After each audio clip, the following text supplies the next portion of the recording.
So I had a little bit of time today and I played the Splatoon 3 Zenyasai demo. And Zenyasai in Japanese is kind of like the eve of something. I think it was just known as a Splatfest internationally, but I thought it was a cool name. Alright, so full disclosure, I haven't played a Splatoon game since the first one on the Wii U days, and I really didn't even play it that much, to be honest. I skipped 2, but a friend of mine really recommended that I play this one, so I gave it a shot. So you had your standard character customization and everything like that, and a quick tutorial to follow. You start off with the gyro controls, and I tried to get used to these, but eventually I just turned them off. I don't know why, but for me I just gotta use the right stick instead. It just feels a little bit more smooth, but I'm sure if I learned how to do the gyro it would be better. I guess I'll try it when the game actually comes out, but since I was limited for time, I gave up. As I moved through the tutorial, I felt myself getting faster and faster, and it was just so good to be in the ink and just swim around. It feels so quick and fast-paced. I really like that about this series. Now, I don't know if it's because of my FPS experience, but this game does feel very intuitive. Like I said, I haven't played it in a while, but I jumped in and it took me just a second to get back into it. Things like diving into the ink, shooting, throwing the bombs, all that just came right back to me. So after you finish the tutorial, you're sent to the city, and you actually have to vote before you start. You have to pick rock, paper, or scissors. I picked scissors because honestly I just like the red shirt. I thought it was cool. So again, because I didn't have a lot of time, I couldn't really explore the town like I wanted to, but I do like the environment. Again, it does feel familiar from what I remember, but I can't really get into the deep changes because again, I skipped over Splatoon 2, so please, if you're a fan of Splatoon, please let us know what's different about this hub world. How have they changed things? One thing I really liked is the characters, and they all have their little messages, and some of these artists are just incredible. It never ceases to amaze me how good people are at drawing stuff on a Switch. So after I walked around town for a little bit, I did my voting, and then I went to go to the lobby to play some games. Unfortunately, however, I actually had a bit of wait time. I almost waited up to 10 minutes to try to find a match.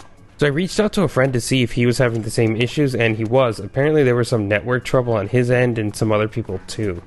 Thankfully it didn't last too long though, and after I left and re-entered a few times, I finally got a match and I was ready to go.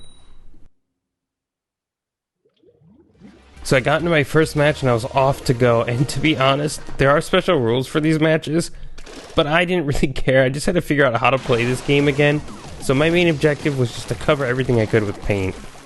This first match was pretty tough, but I had a really good team to back me up, so I was really lucky, to be honest. The other team was pretty decent, I'm not gonna lie, and I was getting wrecked by their special weapons. The match is only 3 minutes, but honestly, it goes by so fast because of how high intensity the matches are. The stage is small, and there's just tons of paint flying around. You really can't ever get a break. So in the end, after a lot of high intensity action, we actually won that game off to a great start. This next game mode was really tough. I was on the red team and I had to fight against the blue and yellow teams. And it's really tough because you're in the middle of the stage and you have these two enemies on the outside of you. Even though there's only 2 people on each team, you're still playing essentially 4 people. And you're trying to defend from the inside, and it was just tough. When I tried to push to one side, I would get ganged up on, and we eventually lost that one. After that, it was back to normal team gameplay, and I think this is the mode I like the best. This stage in particular was probably my favorite one. I don't know why, but I just thought it was a lot of fun. But just because it was a lot of fun doesn't mean it wasn't tough as nails. We really went down to the wire with this game. It was crazy how we finished. When I was playing it, I thought this was going to be my last match, and boy oh boy did I really try my best. And we barely won. We won by 0.4 points. It's unbelievable. What a victory. It was around this time I started thinking about how to do ink management because it was something I wasn't paying attention to the first 2 games. As I'd be spamming my shots and trying to cover as much ground as possible, I was running out of ink at the worst times, and it would even cost me my life on a few occasions. Again, I'm a total beginner, but I think that level memorization is huge for this game. And of course, ink placement and the strategy that goes with that too, I think it all just plays a part. After that, I had another one of those 3-way matches, but again, I don't know, I just don't think I'm good at this one at all, because again, we got wrecked. I don't really feel like I played a part in this match. It was a lot of fun though to kind of get used to it, and I felt like I did do a little bit better in this one, but we still fell, unfortunately. I couldn't really bring it for this one. And then finally, with one more match to go, it was back to my favorite stage, and it was really fun stuff. I felt like I was getting more and more used to the game, even though it had only been a couple games since I started. I don't know if that's just me, or if that's just how the game is designed, but if that is true, I think that's great, because it's just really accessible, I think, for anybody. I was stuck with the default loadout, and I didn't have a chance to try the other weapons, which was a bit of a bummer, but again, I was pressed for time, so I'll have to try it when the game comes out.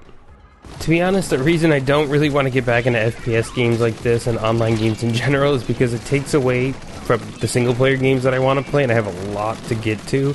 I can see myself dedicated sometime at least a couple hours a week to Splatoon 3. It's a lot of fun, and I imagine if I played with a team of my friends and we had constant communication, it would be perfect. I think that's crucial for games like this, if you want to take it seriously, of course. But at the same time, I feel like if you want to be a little bit more casual with it, just jump in, that's totally okay, and the game is set up for that too. Either way, Splatoon 3 was a lot of fun. It was great to try the series again. I had a great time getting back into it, and I guess in September I'm going to be giving it another shot. I can't wait. Anyways, thanks for watching my reaction and my quick little rundown of the game. I hope you guys enjoyed. Are you going to get Splatoon 3? Let us know in the comments, and maybe we'll see you online. Take care.